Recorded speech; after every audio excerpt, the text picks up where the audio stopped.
retail jobs, security jobs, get paid around $16 to $20, just too much work. If you are an international student in Canada, I would suggest. I love the chase and the hunt, and I set the pace when I'm running. I always take what I want and I always give it 100. Don't need a bank, no I'm funded. Hello everyone, I'm here with another video. So in this video I'm going to talk about what kind of part-time jobs are available in Canada.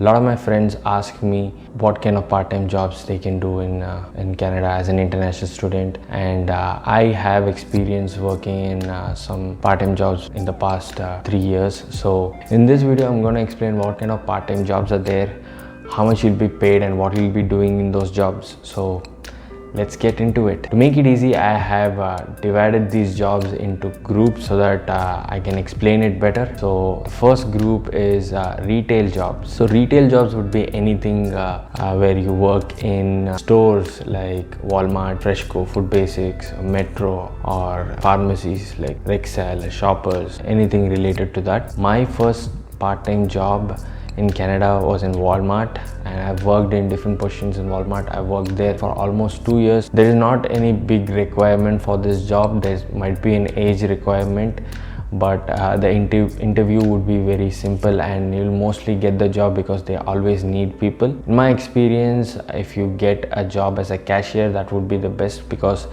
that's a very minimum physical work as compared to other jobs. You get to stay inside the store as compared to if you were store standards, you might have to go out and push carts and do a lot of physical work, and you don't want to be outside in the winter. So try to get a job inside the store, preferably a cashier. If you don't like human interaction, try to get something in the back room like a customer value. I'll give you a list of what jobs are available in Walmart just to give you an idea. And one more tip, if you are working in Walmart and you are planning to apply for a PR later on, if you can get promoted as a CSM or a department manager, those jobs come under NOC P category. NOC stands for National Occupation Classification, I think. I'll give you a link in the description to learn more about NOC, or you can just look in YouTube to get a video which will explain about that.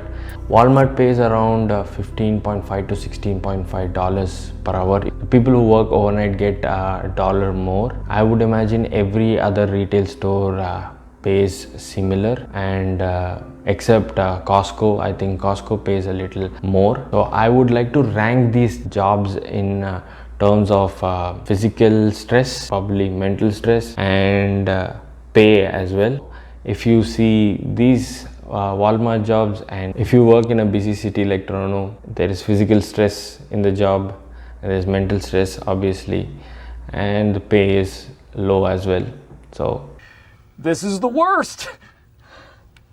I think I would give it around like 2.5 out of 5. I don't know how you rate jobs. Why did I think of this? Second type of jobs are security jobs. So if you go into a mall or go into a residential complex, you see guys standing in the front. So those kind of jobs, if you want to get security jobs, you need to get a license, and in order to get a license, you need to write a security test. And depending upon which company you work for, they'll ask you to buy a uniform and shoes and all of that. So I think roughly it costs you around $300 before you start working. That's that. And a lot of my friends have worked as security mainly because you get a lot of free time. If you get posted in places like hospitals or in a mall, you don't get a lot of time because you'll have to be standing and keeping watch. But if you get posted overnight in a residential complex or in a construction site overnight, you don't have much work. You just have to do patrolling and you have to keep an eye out, but you'll have a lot of time to do your assignments, and if you have to study something or whatever, you have a lot of free time. These jobs are always in demand, like they always seem to need security people, and mostly the shift timings will be long, like 12 hours. Good thing about that is if you're an international student with a study permit, you can only work around 20 hours a week. So You could just get 2 shifts in the weekend and you're basically done for the week. That is one reason. And depending upon where you get posted, you get paid around $16 to $20. So let's do the rating. So physical work is minimal because you'll be mostly standing, or you don't have to lift anything heavy. Like, you'll just be going on walks maximum. There isn't much mental stress when you are a security, I would imagine. And earning, you can earn around $20 depending upon where you get posted. So I would say it's a bit better than any retail job. So I'll give it around 3.5 maybe. I'll give it around like 3.5. Don't ask me how I'm rating this. Third category of jobs are delivery jobs. So these are jobs where you deliver something like food or groceries or medicine, something. So you're looking at jobs like Uber Eats driver, Uber Eats by Walk, DoorDash, Instacart, Skip the Dishes, all of that. I have done a complete breakdown of what you need to be an Uber Eats driver, how much you can earn and all of that.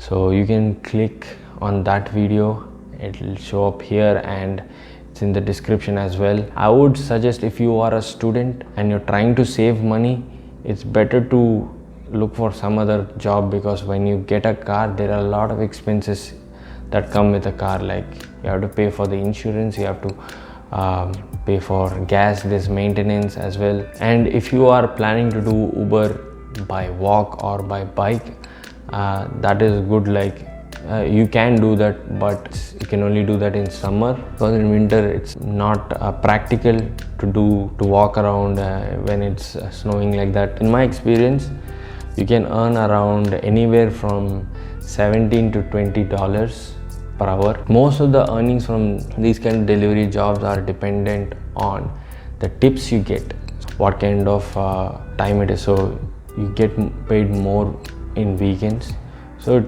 really depends on that. Let's rate it.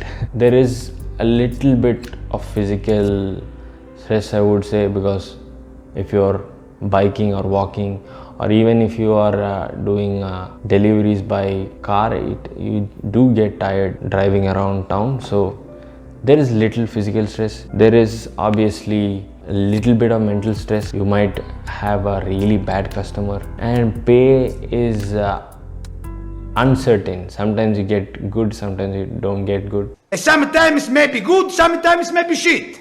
When you look into these, there is a fourth category I want to speak about. The only reason you might want to consider this is that you can work in your own time. You don't have to report to anyone. You can work whenever you feel like. So I think I would give it around 3.5, same as a security job. Fourth category is restaurant jobs. These jobs include any kind of fast food chains like McDonald's, Popeyes, Subway, and restaurants, like nice restaurants as well. It is mostly like a fast-paced environment. You'll have work all the time. You're always busy, but you do get free food. That's there, and they pay around, I think, 15.5 to 16.5 is basic pay. A lot of physical stress involved. There is mental stress, and pay isn't great, but food. Double fudge, Angela. I would give it like a 2 or 2.5. Yeah, but if you work in a nice restaurant, you might get a lot of tips. So I had a friend who worked in a restaurant, and he used to get around 100-200 in tips during weekends. That's on top of what he earns that day, so that's really good. But if you work in any fast food chain, it's too much work, man. It's just too much work. Finally, I just want to give you my suggestion. If you are an international student in Canada, I would suggest you find any part-time job that is related to your field, even if it pays less, because that will definitely help build your resume, and it is good for your future. And if you can't find anything related to your field, try to get a job as a TA or any kind of job in campus, because as an international student you are allowed to work 20 hours a week, and in campus jobs are not included in that. So you could work in campus and come out and work outside for another 20 hours, and that is a really good option to have. So if you can find some job as in the library or as in administration or any like student board or something like that, and that's just a way to make more money if you need it. And if you are an international student and your first time in Canada and you don't know if it's going to work out and you're getting stressed, don't be stressed, it'll all work out. Just do it one day at a time and you'll get used to it, and it gets better at the end, trust me. So, and if you like this video, please subscribe to the channel, give a like to support the channel. Tell me what you want me to talk about next in the comments. Thank you for watching. See you guys next time. Bye bye.